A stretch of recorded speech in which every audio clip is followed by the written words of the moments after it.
Hola de nuevo a todos. Estamos en el V-Data Day, la quinta edición de este evento que trata de mostrar la potencialidad del sector de la movilidad eléctrica. Vamos a comenzar con la tercera mesa de la jornada que vamos a dedicar a ciberseguridad, porque la tecnología está avanzando muchísimo y cada vez hay más coches conectados en nuestras carreteras y se vuelven, o esa es la perspectiva, más vulnerables a los ciberataques.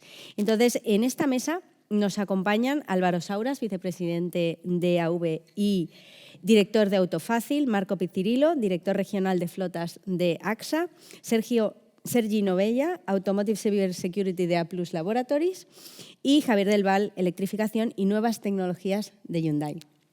Muchas gracias a todos por venir y por acompañarnos en esta mesa redonda de ciberseguridad. ¿Cuáles son los principales retos en este ámbito a los que se enfrentan actualmente los coches conectados? ¿Quién se atreve? Venga, va, empiezo yo. Básicamente, una de las principales cosas de que ahora tenemos con los vehículos conectados es de que ahora mismo cada vez los vehículos tienen más EQs, más que nunca. Cada vez tenemos más software introducido en los vehículos y esto, como bien has dicho, incrementa pues, la plataforma de ataque, ¿no? Las posibilidades que tiene ahora mismo un ciberdelincuente o alguien con malas intenciones de poder vulnerar el vehículo y poder tomar control de él, hacer sabotaje, tunearlo. Hay miles de posibilidades en este sentido, ¿no? Las interfaces se incrementan. Y básicamente, pues, ahora mismo en el marco regulatorio europeo lo que se ha introducido es una nueva regulación que lleva se introdujo en el 2020, ¿no? Y ahora mismo ya se está haciendo enforcement a toda la industria de que se alinee con esta nueva regulación para ciberseguridad. Y lo que pretende esta regulación es de que los fabricantes de coches tengan un sistema de gestión de riesgos de ciberseguridad para todos sus productos, ¿no? Lo que quieren es garantías de que los fabricantes de vehículos se van a encargar de mitigar estos riesgos de ciberseguridad en un tiempo razonable, digamos. Porque, como todos sabemos, la seguridad es relativa en el tiempo, y entonces hay que pensar en que no solo hay que pensar en las posibles vulnerabilidades cuando se diseña el vehículo, sino también en cuando ya tienes el vehículo en la calle y aparecen nuevas vulnerabilidades, ¿no? Entonces, este es ahora mismo el marco en el que nos encontramos. La industria ya se está alineando, buena parte de ella está alineada, sobre todo los fabricantes de vehículos, son los que ya están mucho más alineados que nadie. Pero también ahora mismo no solo son los fabricantes de vehículos, también son los componentistas, que también se les está empezando a pedir de que se alineen, ¿no? con estos nuevos sistemas de gestión de riesgos de ciberseguridad. ¿Con esta regulación vamos tarde? No. Es decir, la regulación pretende poner un punto de partida, ¿no? Es decir, no vamos tarde en el sentido de que ahora mismo los vehículos son muy vulnerables. Lo que quieren es que haya un punto de partida donde las empresas automovilísticas, la industria automovilística, se empiece a alinear, que haya un mismo marco de trabajo, que utilicen el mismo vocabulario, que utilicen los mismos requisitos. Y eso pues es un proceso, es decir, irá evolucionando y cada vez se irá digiriendo más y se irá mejorando en este sentido. Entonces, no creo que se vaya tarde, pero hay mucho trabajo por hacer.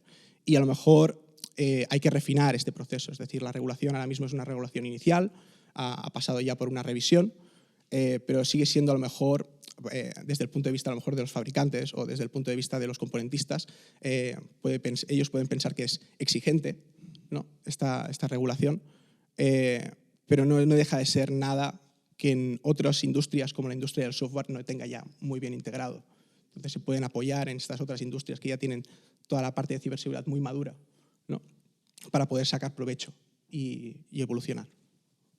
Claro, y como comentábamos en la mesa anterior de inteligencia artificial, todo está evolucionando bastante rápido y luego una cosa es la gestión o regulación europea y otra la de otros países, pero esas marcas también se introducen en Sí. estos territorios, ¿no? Y todo tiene que estar de acuerdo, o más Sí, o menos. Sí. O sea, esto es una cosa también interesante. En Europa ha aparecido esta regulación, la R155, que la gestiona la UNED, en este caso, igual que la mayoría de regulaciones para homologar el vehículo.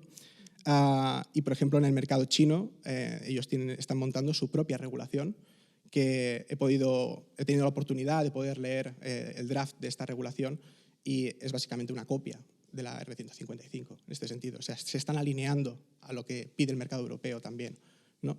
Y para mercados como el estadounidense, ¿no?, que está más enfocado a producto, no tanto a calidad o a proteger al usuario, sino a llevar el producto al mercado y a favorecer la puesta a punto del producto, lo están alineando de otra manera, como que será el propio fabricante de vehículos el que hará todo este assessment de ciberseguridad. No serán las organizaciones públicas, no serán los homologadores de vehículos los que se encargarán de hacer todo esto, ¿no? Pero la idea es de que al final todos se parezcan, porque si empezamos a trabajar en que en el mercado asiático tienen que alinearse de una manera, en el europeo tienen que alinearse de otra, en el americano de otra, es un trabajo titánico por parte de toda la industria automovilística y aumenta mucho los esfuerzos por parte de ellos. Entonces, lo ideal es que se intente como centralizar de alguna manera. Parece ser de que Europa tiene una posición, Asia está empezando a aceptar la posición de Europa con algunos matices y el mercado americano pues va un poco más por su cuenta, ¿no?, en este sentido.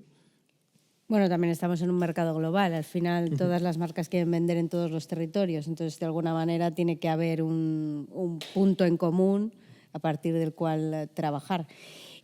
¿Cómo ven las aseguradoras esta ley? A ver, para las aseguradoras esto va a ser un nuevo tema bastante amplio y ver hasta dónde podemos llegar con las responsabilidades, ¿no?, en un siniestro que pueda haber, ¿no? Porque hasta ahora en coches convencionales no había esta parte, ¿no? Se podía igual hacer el parte amistoso y hasta ahora con todos los temas de centrarnos en el tema de ciberseguridad, pues a ver de quién es la culpa, ¿no? Porque igual no habían podido frenar porque no funcionaba el módulo, ¿no?, o el tema para frenado automático. Entonces hay que ir atrás hasta dónde podemos llegar con esa responsabilidad, ¿no? Entonces se va a alargar mucho seguramente los procesos, pero lo importante es tener los datos y eso al parecer vamos a tener bastantes. Uh-huh. ¿Y los fabricantes cómo están recibiendo esta nueva normativa? A ver, pues. Sí. ¿Se oye, no? Vale.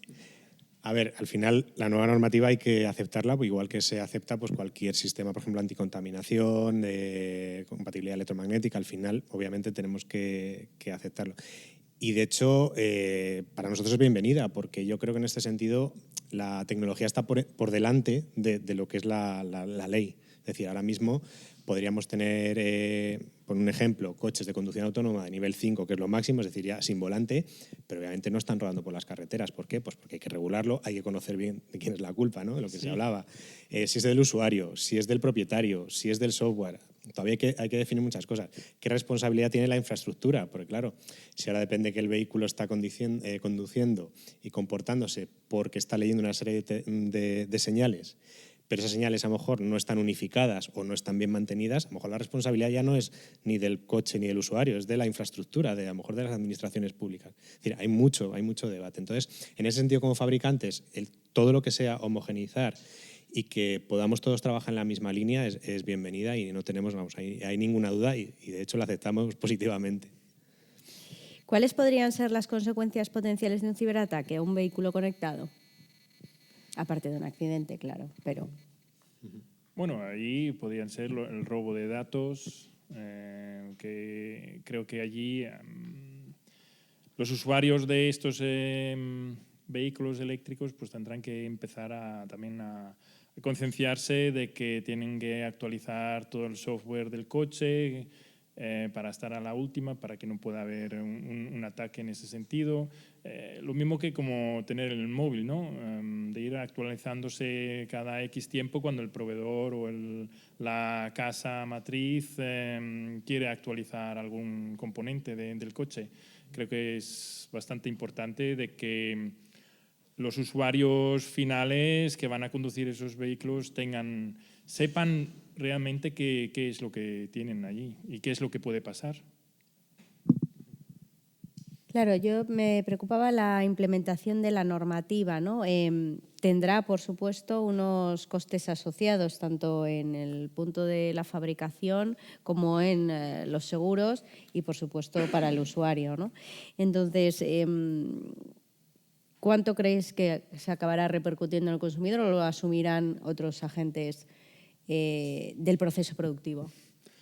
Yo creo que de entrada tendrá que asumir el propietario del vehículo con el seguro, y luego ya en función de cómo va evolucionando esa siniestralidad, pues también se podrá ir bajando, ¿no? Pero al principio, al no tener mucha información o muchos datos, qué es lo que puede pasar, cuánto va a durar, entonces eso alargará el proceso y no saber el coste final, ¿no?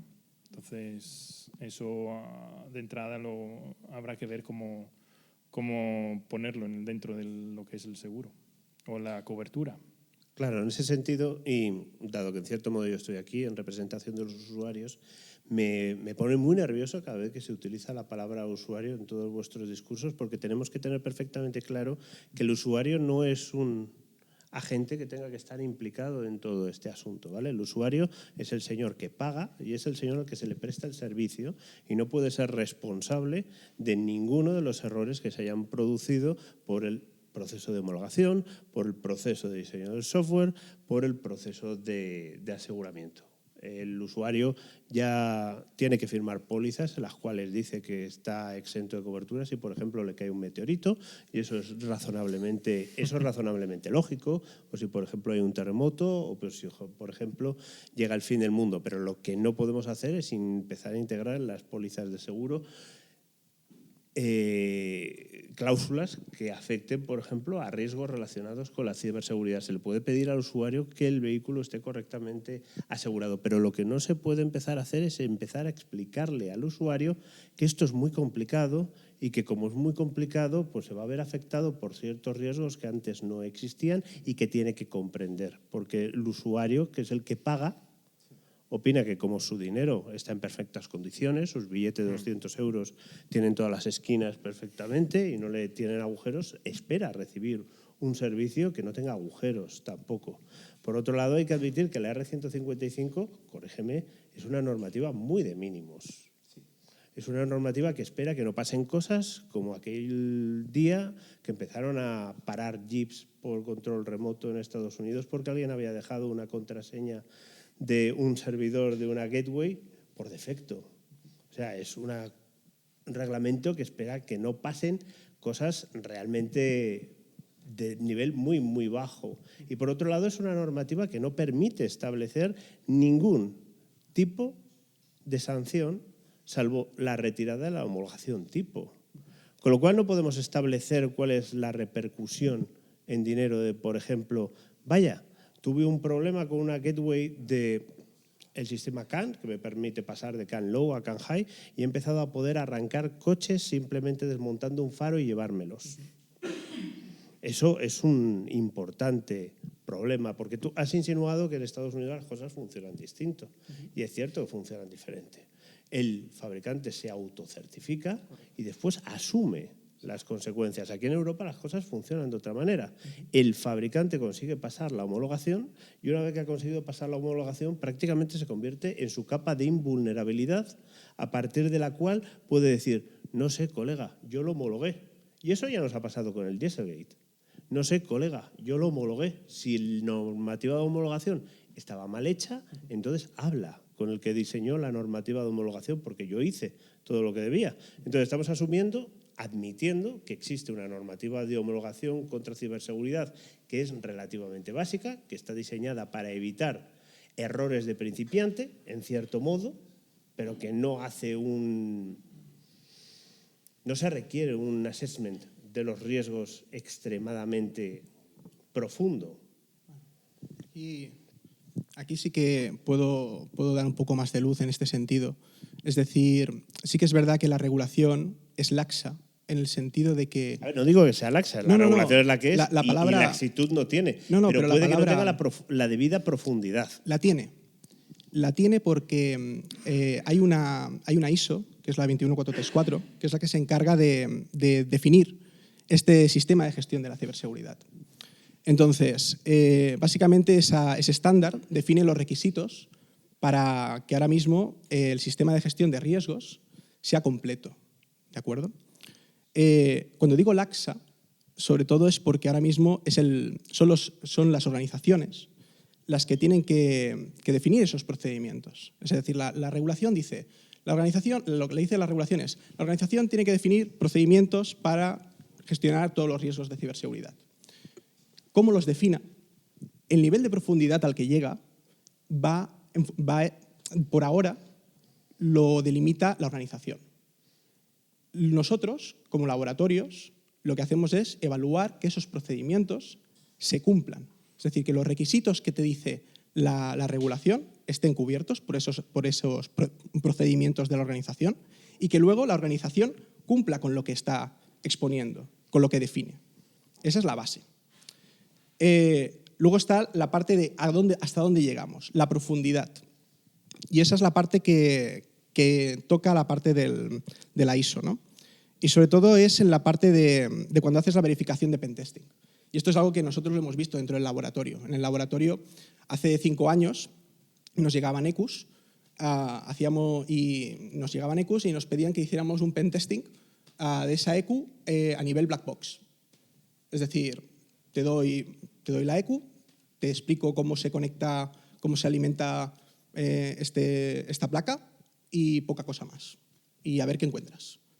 ¿Por qué? Porque no hay ninguna regulación que te lo esté pidiendo. Es simplemente porque el OEM, el fabricante, me está pidiendo una garantía, un report de que se le ha hecho un ensayo de ciberseguridad ad hoc. ¿De acuerdo? Y se cubre un mínimo. Ahora la cosa está cambiando. Ahora la regulación dice, hay un anexo en la regulación donde te dice todos los ataques que por defecto tiene que estar cubierto, ¿no? O que se tienen que testear o que se tienen que tener en cuenta cuando se hace la valoración de riesgos. Y es bastante extenso. Son 2 páginas de ataques y de vulnerabilidades posibles mitigaciones que puedes aplicar. Pues todas estas EQs se les tienen que hacer estos ensayos. Y partes ya de una base un poco más profunda. Al nivel que se llega, o desde el punto de un laboratorio de ciberseguridad que ya tiene experiencia en ciberseguridad y compara con otros productos o otras industrias, lo vemos laxo todavía. Es decir, tiene mucho margen de mejora todavía para el auto. Y es algo que irá mejorando en el tiempo. Por ahora están dando mucha flexibilidad. Por ahora el proceso de homologación es sencillo, por decirlo de una manera, y llegará algún momento en que dirán, no es suficiente, hay que dar un paso más. Vamos a poner más criterios, vamos a pedir un pentesting en concreto, vamos a definir nosotros los test, etcétera, etcétera, etcétera. Pero esto es un procedimiento que ya llegará. Por ahora estamos en esta fase inicial donde, por favor, que todos tengamos un marco de trabajo igual y nos empezamos a alinear en este sentido. Por ejemplo, con el tema de los vehículos, que sean, por ejemplo, el tema del gateway, ¿no? O cuando han robado, cuando han conseguido parar los vehículos o cuando han conseguido robar los vehículos, ¿no? Al final, los fabricantes de vehículos, sobre todo para la parte de turismos, que roben el vehículo es un riesgo para ellos. No sé, aquí a lo mejor es más debatible, ¿no? Pero el riesgo no es comparable a lo mejor a flotas. Que de pronto te paren, que de pronto se introduzca, porque estás cargando el vehículo, porque estás cargando las furgonetas, se introduzca un ransomware en el vehículo y que en control remoto te paren todas las furgonetas de una empresa que reparte paquetes. Eso implica una cantidad de dinero, un esfuerzo económico mucho más elevado. Ahí está el verdadero riesgo de este tipo de ataques, ¿no? En este sentido.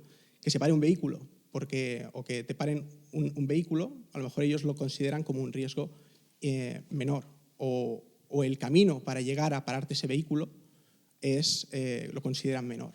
En ese sentido, el riesgo es menor. Entonces, es toda una valoración. Al final, cuando aparece la vulnerabilidad, lo que se espera de esta regulación es que haya una respuesta por parte de la industria. Al igual que hay la respuesta en otras industrias, como la del software. En el software, cada vez que aparece una vulnerabilidad, aparece un patch inmediato de día cero que cubre que soluciona ese problema. Lo que se espera es que ocurra lo mismo con la industria del automóvil, pero con un hándicap extra, y es de que el fabricante de vehículo tiene que trabajar con cientos de componentistas que le están dando cientos de componentes distintos de su padre y su madre y con su software propietario y con una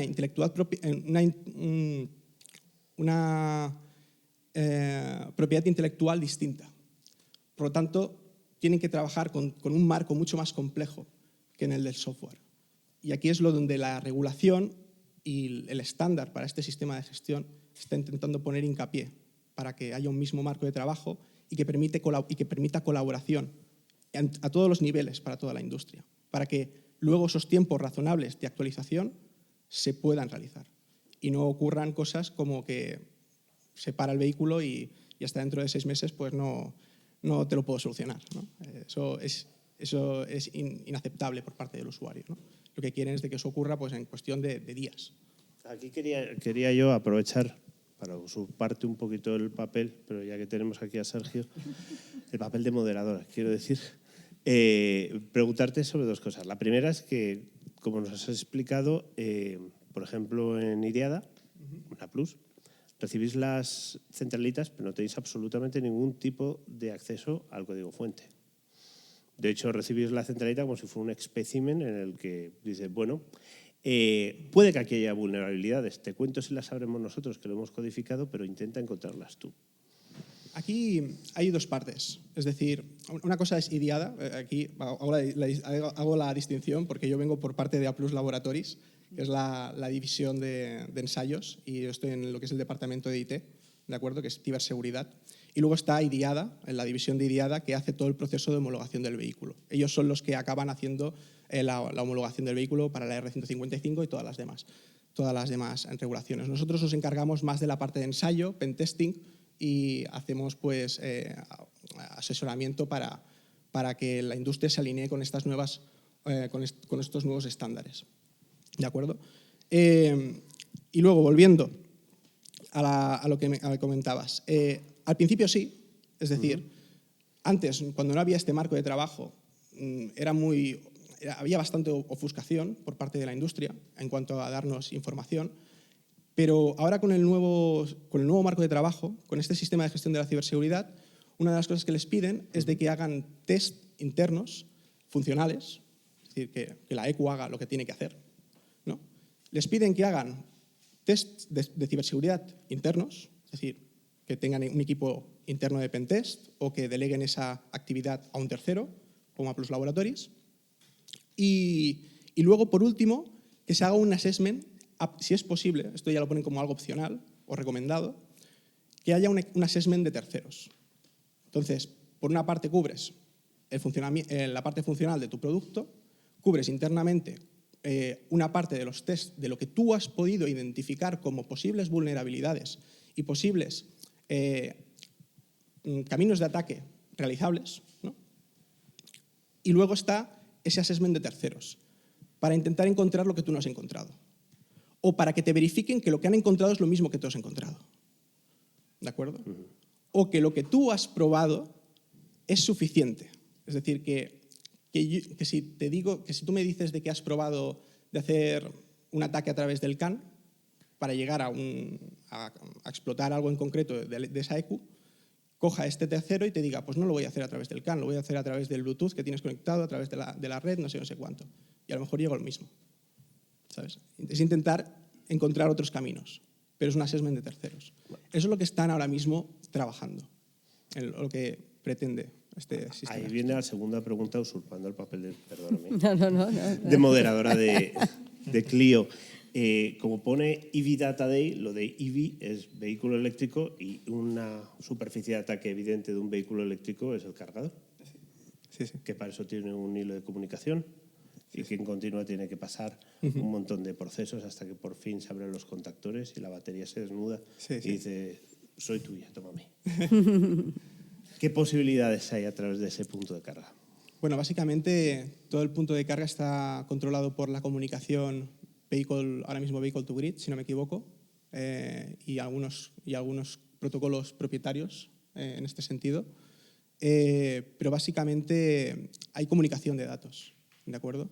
Y hay una serie de protocolos, hay una serie de comandos que se aceptan o que se restringen entre el punto de carga y el vehículo.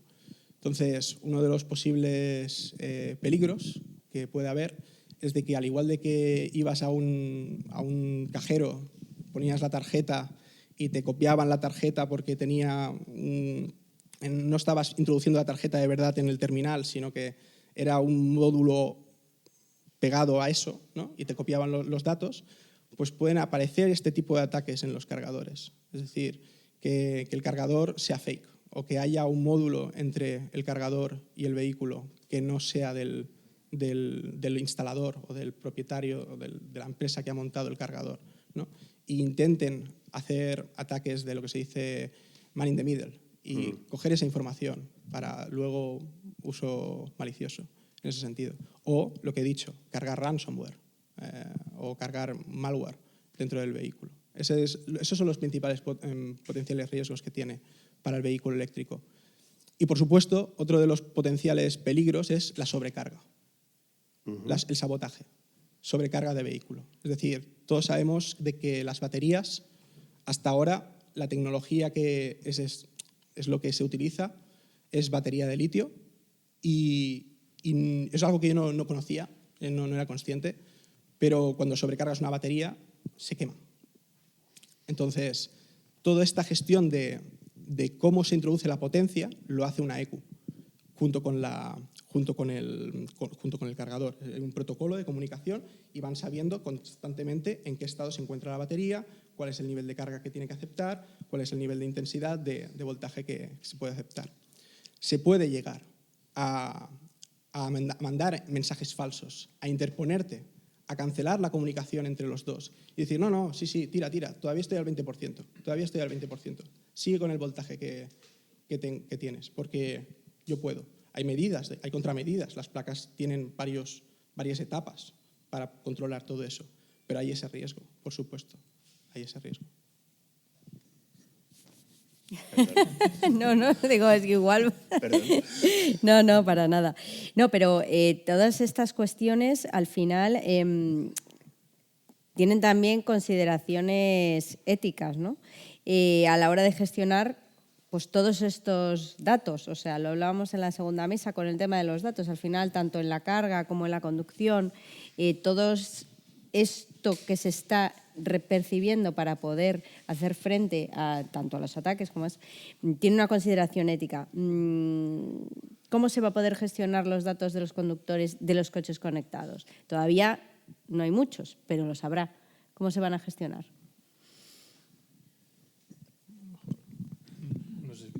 Vale, yo un poco por la experiencia que ya estamos teniendo, es verdad que ya los coches todavía no, pero ahora mismo yo creo que ya la mayor parte de los coches que comercializa tienen algún tipo de sistema de conectividad, ya sea bien a través del teléfono móvil o a través de, por supuesto, el e-call y demás. Pero es verdad que nosotros, por ejemplo, ya con la experiencia que estamos teniendo con una aplicación que llamamos BlueLink, pero comercialmente no importa tanto el nombre, sino como la funcionalidad, los clientes ya empiezan a preguntar y empiezan a ser conscientes. Es verdad que ahora estamos en un momento en la industria que creo que la preocupación del cliente es saber qué coche me compro es muy difícil, ya no solo por el modelo, sino por qué tecnología. Pero aparte de esto, ahora le estás ofreciendo otro tipo de servicio que tampoco le había demandado, pero que están incluyendo en el coche, como es un sistema de yo desde el móvil puedo controlar si me lo abren, si me lo cierran, si puedo controlar la carga, a qué temperatura voy a recoger el coche.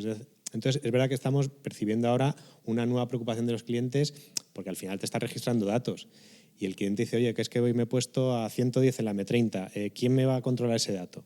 Y estamos percibiendo, ¿no? Entonces, es verdad que yo creo que sí que, pero ya no solo a nivel de usuario, lo hablábamos antes también, ¿no? Cuando estás navegando por Internet estás aceptando estas cookies que no sabes qué riesgo está implicando, ¿no? Entonces, pues ahora este escenario se ha pasado a los vehículos y sí que está habiendo esa inquietud y que intentamos darle tranquilidad al cliente. Oye, como anécdota también, ese sistema en un momento dado tiene un modo que se llama modo privado, para un momento dado se ponga ciego el sistema y no sepas dónde está. Es decir, también hay que dar ciertas garantías del punto de usuario y decir, oye, tranquilo que nadie te va a controlar en un momento dado el uso de tu vehículo. Pero es verdad que estamos notando desde el punto de vista fabricante, por todo lo que nos va por atención al cliente y clientes, pues esa nuevo escenario que hay, que bueno, hay que darle respuesta también. No, claro, pero precisamente por eso, porque todavía no tantos coches tienen ya toda esa tecnología incorporada y hay que entenderla también, esa tecnología. Y venderla y que el usuario, ya sé que sus la billetes acepte. cuestan. Ahora le Y preguntaré. que realmente, porque ya te digo, no pagan por ello, pero que ya que lo tiene, que lo perciba como una ventaja. Es decir, Claro. que te avise de repente que se te ha abierto el coche, pues a lo mejor tú no eras consciente o que por la mañana te has levantado y dices, oye, ¿dónde está el coche? Que lo puedas ver en el mapa, ¿no? Pues son sistemas que, ya que has pagado por el coche, que realmente lo aproveches, no tengas ahí una aplicación perdida y no te sirva para nada. No, pero es curioso lo que dices, que ya lo estáis notando, porque en las investigaciones que ha hecho EV Insights, por ejemplo, solo el 2% de los conductores perciben la protección contra ciberataques como una cobertura, por ejemplo, indispensable en sus seguros, que es como muchas veces lo ven, ¿no? O solo el 3% considera indispensable la cobertura contra fallos del software, que no creo que esté muy incluida todavía en todas las pólizas. O sea, quiero decir, será algo... Es algo que se está estudiando y cada vez más se va a tener en cuenta, ¿no? Pero yo creo que con todos los datos que podamos conseguir del vehículo, de la manera de conducción, y eso va a ayudar a tener allí una cobertura, un seguro específico para eso, ¿no? Eso nos ayuda también en la manera de conducir y todos esos datos para rebajar igual el seguro también. O cuando nos roben el vehículo, pues encontrarlo más rápido, que hasta ahora no era posible, ¿no? Sí, efectivamente, yo creo que eso puede ser uno de las como de los requerimientos más sencillos, ¿no? De dónde está el coche. Pero es verdad que luego hay un montón de otras cuestiones que están siendo vigiladas y que pueden servir perfectamente Sí. para este propósito. Y claro, al hilo de esto, es verdad que todavía no hay tantos coches en uso conectados verdaderamente, pero ¿cómo se podría hacer la labor de divulgación para los usuarios de este tipo nuevo de coches? O sea, ya ni siquiera solo eléctricos, porque hay coches conectados que son todavía de combustión. Y cómo el usuario va entrando en esta nueva tecnología, porque los hay muy tecnológicos, pero los hay que lo que no quieren es que, ¿no? ¿Cómo se hace esa labor de divulgación desde las marcas o desde las propias asociaciones de usuarios? ¿Cuál es el sentir? Es una pregunta interesante. Vamos a ver, vamos a intentar poner un ejemplo, una analogía, ¿de acuerdo? Los coches recogen datos. Aparecen muchas veces unas pantallas que te avisan de que están recogiendo datos. Ojalá hubiese una legislación que obligase a que todos estos disclaimers fueran entendibles por una persona de 4 años. Lamentablemente son disclaimers que son largos, farragosos y están redactados por un equipo legal de manera que eliminen todas las posibles responsabilidades del fabricante, pero desde luego no están redactados para prestar el máximo servicio al usuario. Ahí es el primer problema que tenemos en cuanto a la seguridad, porque la gente, quiero decir en cuanto a la seguridad de lo que estoy haciendo, no la seguridad ciberseguridad, porque la gente acepta las cookies, pero las acepta con el ojo un poco, con la ceja un poco levantada. No sabe exactamente lo que está pasando con ellas. Después, a partir de ahí, lo que espera el usuario, y esto es simplemente una especie de deseo benévolo, es que el fabricante tenga el cuidado que debe tener, la due diligence que debe tener con esos datos a la hora de gestionarlos, tratarlos, etc. Que no haya fugas porque se puedan producir ataques a los servidores, o en el caso de algunas marcas americanas, que no haya fugas porque alguien decide cargarse todos los datos en un pendrive y salir por la puerta con ellos y después compartirlos, que es algo que nos debería llevar a preguntarnos cómo es posible siquiera que los pueda descargar y guardarlos en un pendrive. Sin embargo, al mismo tiempo está surgiendo un fenómeno muy interesante en los coches, que se llama Feature on Demand. Feature on Demand hace referencia a todas aquellas funciones que puedes activar en un coche pagando, una vez que ya te has comprado el coche. Me resulta muy alarmante, nos resulta desde AV muy alarmante como asociación de usuarios, que existan un montón de problemas con la seguridad de los datos de los usuarios, pero que de momento las compañías de coches hayan tomado todas las precauciones debidas para que nadie pueda activar, no sé, la dirección trasera de 10 grados de un Mercedes que se paga, que no pueda activar el alumbrado dinámico de un Audi que se paga. Eso nos hace pensar que puede que exista un doble rasero en cuanto a la seguridad de los datos. Que el fabricante esté muy preocupado por el hecho de que pueda tener un lucro cesante porque alguien pueda tunear un vehículo para disfrutar de funciones que se activan pagando, pero igual no esté prestando la misma atención a proteger celosamente los datos de sus usuarios. Y eso me lleva a lo que te he preguntado antes. ¿Exactamente qué consecuencias tiene? Porque creemos, desde el punto de vista de los usuarios, esto en cierto modo es un poco una mezcla de punto de vista de los usuarios y opinión personal. Que todas estas cosas, el usuario estaría mucho más tranquilo si supiera que va a haber consecuencias cuando ocurran. Es decir, que cuando haya una brecha de seguridad y se compartan 5.000 nombres, 5.000 cuentas corrientes, 5.000 direcciones, 5.000 ubicaciones de los coches, 5.000 velocidades medias, hubiese, que desgraciadamente en Europa no lo hay, una agencia que dijera, pues mira, 5.000 ubicaciones compartidas a 1.000 euros por ubicación son 5 millones de euros. Así aprendes, chavalote. Que no me mires a mí. Eres el responsable, eres el representante en cierto modo de los fabricantes aquí, pero así aprendes, chavalote. Estas son cosas que sí pasan en Estados Unidos y que desgraciadamente en Europa no pueden pasar. Y vuelvo otra vez al ejemplo del Dieselgate. Dices, si es que lo hemos hecho todo bien y como lo hemos hecho todo bien, pues demonios, no podemos ser responsables de que el procedimiento de análisis de comprobación no esté correctamente configurado. Y ahí sí que creemos que los usuarios pues tienen una grave laguna, porque una vez que ha pasado, desde el punto de vista de una aseguradora, por ejemplo, ¿en cuánto se valora mi dirección, mi nombre, mi apellido, mi DNI y dónde he estado en el último mes? ¿A quién reclamo? Eso es bastante complicado. O que hasta dónde llega. ¿Qué pasa? ¿Es intangible? Yo creo que sí. Pues decir que es intangible es como decir que el fabricante no tiene ningún tipo de responsabilidad, que ha causado un daño, pero que los daños no se pueden valorar. Y la forma de indemnizar los daños en juicio consiste en valorarlos. Uno no puede ir, por ejemplo, a un tribunal y decir que está ofendido, porque el juez le va a decir, ¿y usted está ofendido en cuántos euros? Yo creo que para eso en 2.000, en 2 millones. Necesario que la regulación esté bien puesta en marcha, que se hayan hecho los test necesarios, que también hagamos conjuntamente ciertas pruebas y veamos hasta dónde podemos llegar, ¿no? para proteger digamos, al usuario final.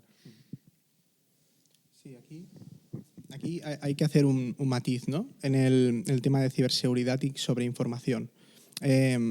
Cuando he hablado todo el rato de esta regulación, de la regulación 155 y del estándar que define este sistema de gestión de la ciberseguridad, está todo enfocado al producto final, al vehículo. Es decir, que el vehículo tenga todos los riesgos mitigados y que en caso de que se levante algún riesgo, sea solucionado en un tiempo adecuado, ¿no? Esa es una parte. Luego está la parte de cómo se gestiona la información por parte de las organizaciones que recaptan toda esta información. Eso lo gestiona otro sistema de gestión, que la gente que trabaja en el sector ya lo conoce, es la ISO 27001 y básicamente es el sistema de gestión de la información. Está muy relacionado también con ciberseguridad, pero desde otro punto de vista. el sistema de gestión de información lo que pretende es que las organizaciones mitiguen los riesgos a que la información que recaptan y que tienen que mantener de forma confidencial se exponga. ¿De acuerdo?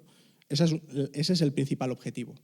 En cambio, en el sistema regulatorio que de momento está vigente para la homologación de vehículos, lo que quieren es de que los riesgos asociados al producto final que se homologa queden reducidos. Son dos cosas distintas en este sentido. Claro que están muy vinculadas, porque si el vehículo es la fuente de que luego me roben datos en la organización, pues el problema es, al final están vinculados. Hay trabajo por los dos lados. Se tiene que hacer un proceso de monitorización, revisión, actualización en el producto, y se tiene que hacer un proceso de monitorización, revisión y actualización en la organización. ¿De acuerdo? Pero van muy de la mano en ese sentido. Hasta ahora lo que hemos visto es de que es lo que piden a la organización, es decir, a los fabricantes de vehículos, que son los que les están señalando a ellos por ahora. No señalan de momento a su cadena de suministro. Son los que tienen que implementar, al menos para el producto. ¿Qué es lo que se espera? Es lo que he comentado antes. Es lo mismo que esperas de casi cualquier producto ahora mismo que está a la venta o de cualquier producto de software licenciado. Es algo implícito. Tendré una actualización de seguridad. Ni lo piensas, ¿no? Cuando llegue, le daré el botón de update y todo solucionado. Esa es la máxima interacción que espera un usuario de cualquier producto a nivel de ciberseguridad. Eso es lo máximo que va a haber. Todo lo demás está por debajo. Todo lo demás forma parte de esa capa de procesos de certificación, procesos internos, tener un equipo de ciberseguridad en la organización que se encarga de hacer monitorización continua, etcétera, etcétera, etcétera. Para el usuario es inocuo, no lo ve, ¿no? En cuanto a la información, es muy buena pregunta. ¿Cómo Europa trabaja en ese sentido? Yo creo que está muy relacionado con... aquí ya es opinión mía, no tengo evidencia de esto, pero está muy relacionado con la ley de privacidad de datos, ¿no? Es decir, en los sistemas de gestión de información están muy relacionados con esta ley y van en función del país donde se está implantando, ¿no? Donde tengas ese hub de información o lo que sea. Entonces, van un poco de la mano. Yo veo de que todo el tema de gestión de información va por la ley de protección de datos y luego, por otra parte, la protección del producto pues va por la parte de regulación de homologación.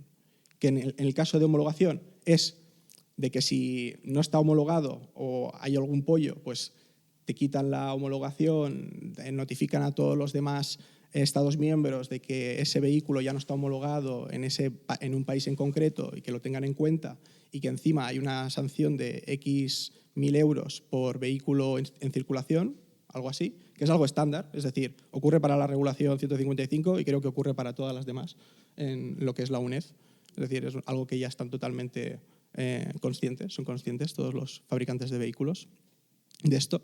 Y luego está, por otro lado, la ley de protección de datos, que también tienen que como organización, como empresa, también tienen que cumplir y tienen un deber o tienen que dar explicaciones delante de los gobiernos en caso de que haya alguna exposición de esa información. Aprovechando lo que has dicho, perdona que te vuelvo a usurpar el papel, y en relación a la R155, y es una cosa que hemos empezado a hablar antes de entrar a la mesa, pero que no te ha dado tiempo de explicarme, y perdona que te breemos, porque en realidad tú eres aquí el auténtico experto de todos. Acabas de hablar de producto final. Sí. ¿Cómo demonios puede haber un producto final si yo puedo vender un coche el martes y el viernes actualizarlo over the air, cambiando el firmware de todas las centralitas que presuntamente han sido ensayadas por una segunda o tercera persona para garantizar que no existen riesgos? Es decir, sí, ¿por qué no tiene que pasar ese nuevo firmware las mismas verificaciones que el firmware anterior? Porque yo puedo sacar una centralita que hoy es invulnerable y mañana pues vaya usted a saber lo que hago para arreglar un problemilla de un chorrito de agua, introduzco un parche que abre una vía de agua enorme en el casco del barco. Sí, la cosa es de que cuando nosotros como laboratorio vamos a las empresas a hacer el proceso de certificación o de evaluación de sus procesos internos, para saber si tienen este sistema de gestión de ciberseguridad implantado, hacemos una imagen captamos una imagen de cómo está ahora mismo, ¿no? ¿Qué tienen definido? ¿Qué de lo que tienen definido están realmente implementando? Y hasta qué nivel de profundidad, ¿no? Se espera que como profesionales del sector ellos continúen implementando ellos han gastado esfuerzo, tiempo y dinero y recursos en tener a gente trabajando para que todo eso funcione. Y es un proceso de calidad que acaba diferenciándolos de otras marcas, lo mejor, incluso. Lo que se hace en estos procesos es de que los certificados no son para toda la vida. Es decir, yo no voy, te hago toda la revisión, te doy el certificado y ya puedes empezar a hacer procesos de homologación de vehículos y ya ad nauseam, es decir, hasta todo lo que tú quieras. No. Es decir, estos certificados tienen una caducidad. O sea, hay reevaluaciones, se vuelve a ir a las instalaciones, se vuelve a mirar lo que tienen definido. Tienen que notificar si hay actualizaciones en sus procedimientos.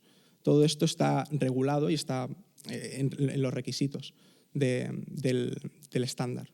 Y por lo tanto, nosotros hacemos esa monitorización continua y podemos revocar certificados en caso de que si lo vemos apropiado, de que no están siguiendo lo que ellos mismos han definido en ese sentido, ¿no? Ese es el marco de trabajo cuando hablamos de certificación de sistemas, ¿no? Y luego, por otro lado, esto en cuanto a certificación de sistemas.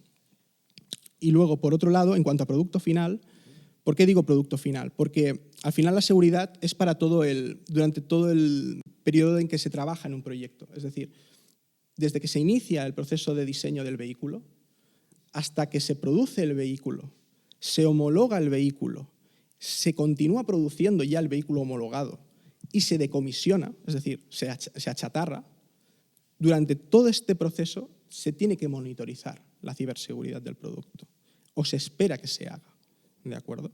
Es decir, tú tienes al OEM que quiere diseñar un nuevo vehículo, entrega a sus componentistas unos requisitos, los requisitos tienen que ser cumplidos y tienen que tener en cuenta aspectos de ciberseguridad. Una vez empiezan el proceso de homologación, también tienen que tenerlos en cuenta. Y una vez ya está homologado, se tiene que continuar monitorizando para que todos esos aspectos continúen estando vigentes. Y aquí es donde, y hago colorario, es decir, contestando a la pregunta es, producto final es para mí cuando ya está homologado. Una vez ya está homologado, entramos en fase de mantenimiento y es cuando hay actualizaciones periódicas de software porque se ha encontrado una nueva vulnerabilidad, porque se ha visto de que había una parte del código que no estaba bien revisada, etcétera, etcétera, etcétera. Como cualquier otra empresa de software, casi, en ese sentido. Pero luego está otra parte y es una pregunta al aire y sobre todo para vosotros, los fabricantes, que yo encuentro que es la parte más poco realista de toda esta regulación, que es la fase de mantenimiento y decomisionado del vehículo. Estamos acostumbrados a que un producto en materia de ciberseguridad tenga una vida útil de unos entre 5 y 10 años. Y el ejemplo perfecto son los sistemas operativos licenciados. Un sistema operativo licenciado, como podría ser Windows, ¿no? Tiene un tiempo de vida y cuando la empresa decide, termina de actualizar a nivel de ciberseguridad, porque lanza un nuevo producto con el que cubrir esa parte. Con un vehículo los tiempos cambian. Un vehículo, ahora mismo el parque móvil, lo estábamos hablando antes, ahora mismo está en una media de 14 años y yo soy propietario de un vehículo que ya tiene 20 años. Es decir, los tiempos en el que un vehículo está en la calle son mucho más elevados que cualquier otro producto que estamos acostumbrados a utilizar. Y yo creo que es el punto en el que la industria no está preparada para asumir esa carga de trabajo, de monitorización constante de todas las unidades que tiene en la calle, para que todas esas unidades estén actualizadas a la última y que reciban la actualización. Ese yo creo que es el trabajo más titánico, más complejo que tienen los fabricantes. Porque no solo se tienen que preocupar de todo eso, sino que tienen que además alinearse con los gobiernos para tener acceso a los números de bastidor, saber cuáles son los vehículos que se han achatarrado, saber en qué momento ha cambiado de manos ese vehículo, saber si ha cambiado de estado ese vehículo, si ya no está en España, está en Portugal o está en Francia. Es decir, es un proceso complejo y requiere de recursos. está claro de que lo que se ha hablado antes en la anterior mesa redonda sobre IaaS puede ser un buen punto de ayuda en este sentido. Pero igualmente requiere de un esfuerzo muy extra que ahora mismo ninguna industria lo está teniendo en cuenta. Y yo estoy hablando de vehículo de turismos, pero cuando ya nos ponemos en temas de vehículos comerciales, como camiones, un vehículo comercial como un camión está más de 20 años en servicio, muchas veces. Se les hacen muchas reparaciones para que continúen funcionando. Y son flotas. Y aquí ya estamos a otro nivel de implicaciones económicas de lo que supone eso. Efectivamente. Bueno, quería dar paso a las preguntas. Bueno, quería hacer un par de preguntas. Una de ellas es relacionada al tema de la seguridad. No solo es tema de los vehículos eléctricos o vehículos en general, sino que también es un tema que hay que tener en cuenta con respecto a, como son vehículos conectados, hay que tener en cuenta la seguridad de los teléfonos móviles, hay que tener en cuenta la seguridad del software que tiene estos puntos de recarga, los cuales tanto vehículos móviles como puntos de carga muchas veces llevan actualizaciones de software, parches que solucionan problemas, bugs que puedan surgir, etcétera, etcétera. Entonces, por un lado me gustaría saber cómo se está afrontando esta parte y por otro lado me gustaría saber el tema de la actualización del software en los vehículos termina afectando. Yo soy propietario de un Tesla Model S desde 2017 y estas actualizaciones constantes de software al final terminan afectando al hardware del vehículo y esto afecta al final el ciclo de vida del vehículo porque el software siempre se va actualizando y se va comiendo el hardware. Entonces ese hardware llega a un momento que no puede soportar tantas actualizaciones. Entonces eran un poco las dos preguntas que tenía para ver qué soluciones, qué respuestas me podéis dar. Gracias. Bueno, yo puedo hablar un poco, pero a lo mejor tú tendrás un poco más de información en cuanto a esta parte, sobre todo para la parte de actualizaciones.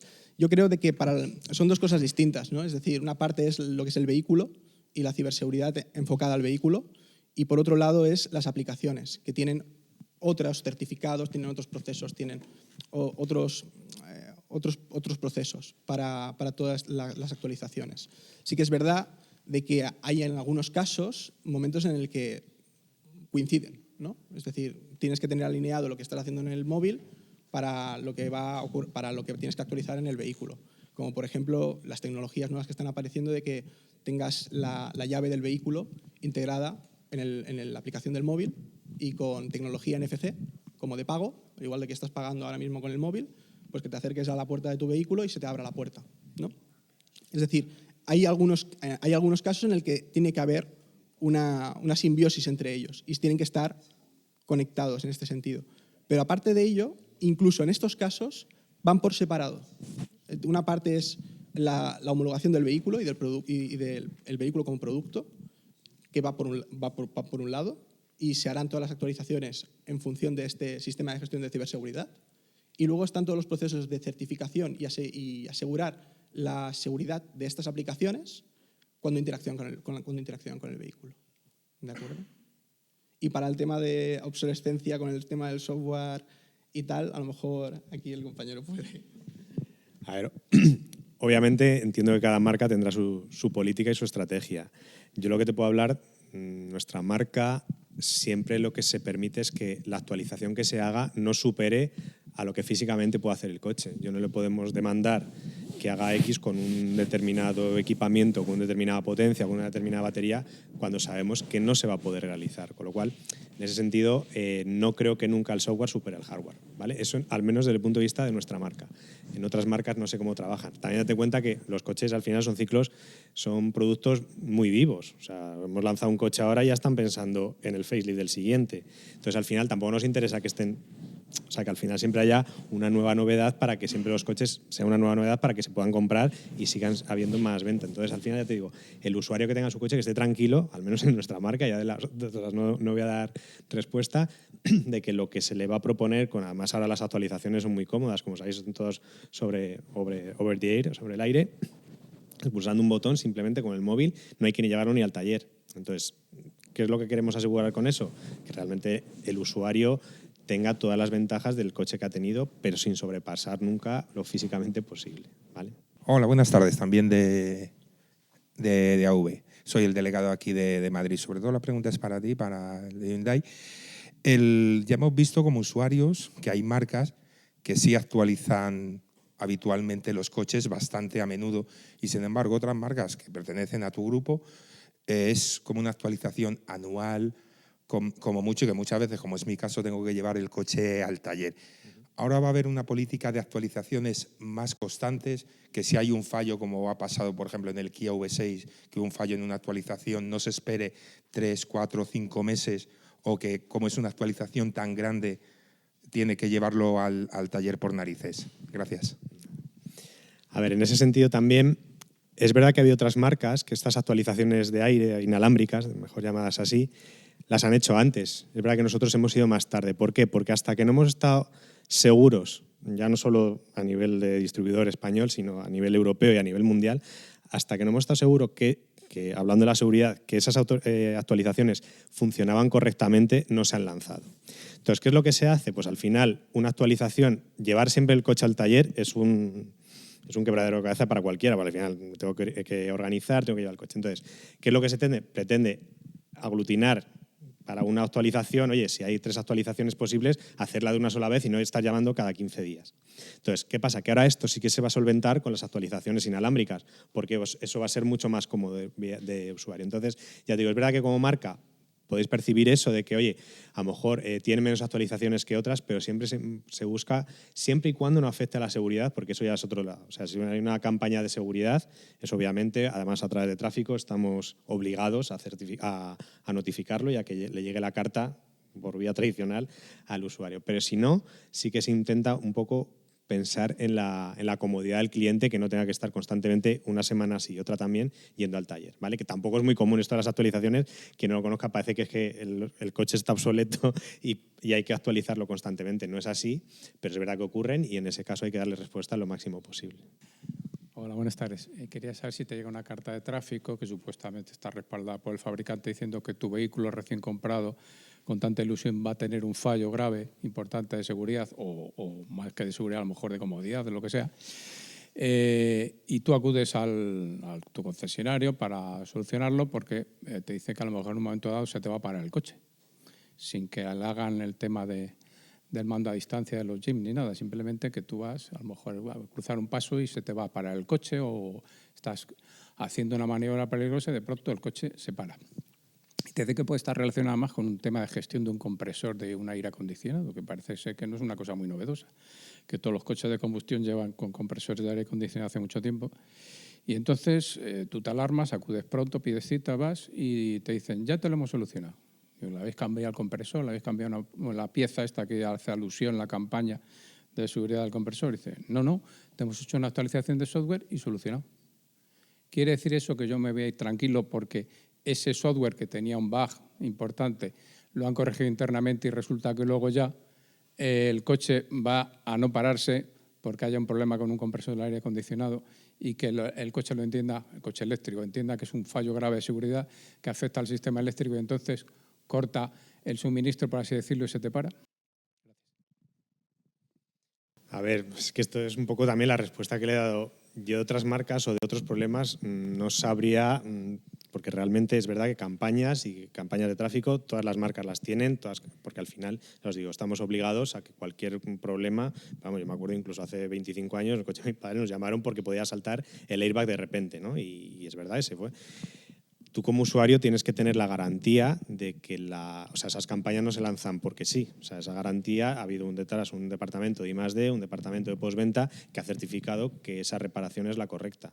Que la solución que te están proponiendo te tienes que ir con la garantía de que obviamente te lo van a solucionar ese problema.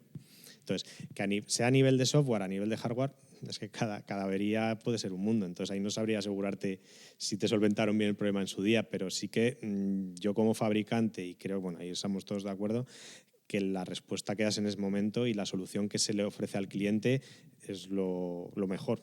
¿Vale? Entonces ahí, porque obviamente si no nos va a perseguir la ley y no vamos a vender el coche y se cierra el chiringuito. Entonces, con lo cual, estamos muy concienciados de ello.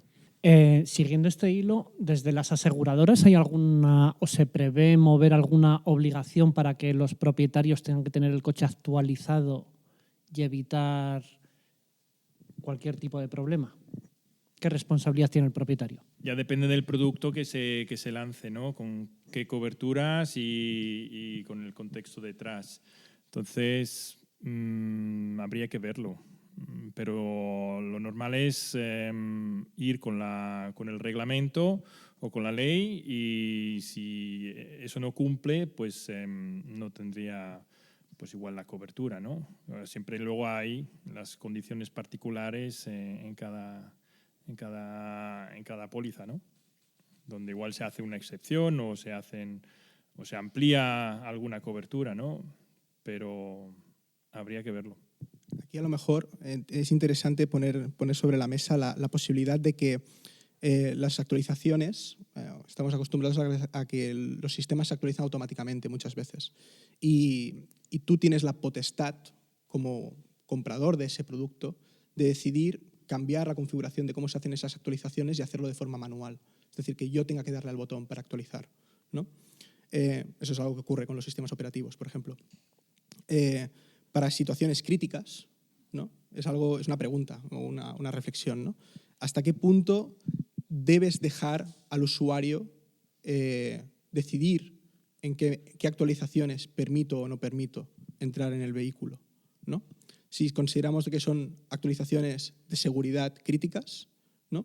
Que necesitan porque es una vulnerabilidad potencial que puede afectar a la seguridad de la conducción del vehículo, o que te pueden robar información que se considera crítica, como información de pago, ¿no? Que te roben información que tengas guardada dentro del vehículo para sistemas de pago y tal. Eso es una cosa, porque luego entra lo que tú dices, ¿no? ¿Hasta qué punto entra la póliza, ¿no? Porque si yo sé de que el usuario no tiene la potestad de interaccionar en ese sentido, pues el fabricante ya se encarga de hacer la actualización y esto queda totalmente cubierto. Pero si dejamos que el usuario pueda quitar esta opción y tenga que darle al botón, entonces a lo mejor ya aquí hay una parte de responsabilidad, o asumes tú ese riesgo porque no estás actualizando el producto, ¿no? Sí, correcto. Y luego ahí también habría que ver de dar la solución al cliente, y luego ya internamente se va contra quien sea, ¿no? Pero que al menos dar ahí una solución. Esto es sobre todo para todos. Veo que la charla está muy enfocada hacia una nueva normativa sobre ciberseguridad y posibles ataques y vulneraciones de los sistemas en los vehículos, pero ¿hay alguna normativa o qué seguridad tengo yo de que esos datos que está recogiendo el coche, mis hábitos de conducta, mis velocidades, a qué bar suelo ir, qué comida me gusta comer, eso luego no se vende a terceros para que a mí, en vez de ofrecerme el coche, mi ruta más rápida hacia donde quiero ir, sino que me va a indicar por otro sitio para que vaya a comer a un restaurante que precisamente está pagando a quien le ha vendido los datos para que yo vaya allí? ¿Se ha entendido? Vale, gracias. O los cargadores. Que no me diga, vete a Repsol, que Repsol me está pagando, mientras que tienes uno al lado de otra compañía que es más pequeñita y que no tiene el impulso monetario como para decir, véndeme los datos de tus conductores. Gracias. A nivel de aseguradores, puedo dar un ejemplo que tenemos en México con los transportistas que sufren bastantes robos. Entonces, allí, precisamente con los datos que vamos obteniendo de todos los clientes, tenemos ya identificados los puntos negros de donde suele haber bastantes robos. Entonces, allí ya en plan prevención se le aporta al cliente o a nuestro cliente final un informe con rutas donde podrían ir bastante más seguro que si hubiesen cogido otras. Entonces... A ver, desde lo que comentas de logos, desde el punto de vista de marketing, pues es genial, ¿no? O sea, no de usuarios, en el marketing es verdad, ¿no? Le estás orientando al cliente a donde a ti te interesa. A ver, yo no soy experto en temas legales, pero yo sé que hay una protección de datos y un tema ético, ¿vale? Si me apuras. que al final, jolín, porque al final eso es dinero, o sea, estás llevando un negocio, entonces ¿a quién te vendes? Al que mejor te pague. Entonces, en ese sentido, es verdad que hay un tema legal de que los datos no pueden ser cedidos tan alegremente como parecemos que está más controlado de lo que creemos. O sea, parece que nuestros datos, pero porque estamos acostumbrados acabo de hablar de batidoras y me están anunciando el móvil, la primera anuncio que me aparece son batidoras, ¿no? Y es verdad que estamos asustados por este nuevo comportamiento. La parte de datos de lo que son más críticos, de afectan a seguridad y demás, está todo más controlado y no se pueden vender tan alegremente, ¿vale? Entonces, que se pelee por ello, pues obviamente, pero siempre lo que se va a intentar, al menos del fabricante, que sea beneficio para el usuario. No que sea un interés para ti, sino que te vaya a solucionar un problema. Es decir, si, por ejemplo, de repente lee que tu coche o no tenga gasolina o no tengas carga, sabe que tienes 2 niños pequeños y tienes que parar, a lo mejor te va a recomendar por tu beneficio pues el primer restaurante que tenga un parque de bolas, un cargador rápido y la comida que te gusta, ¿no? Sería lo ideal. Entonces, en ese sentido, lo que va a beneficiar es tu comodidad, no el interés de terceras empresas.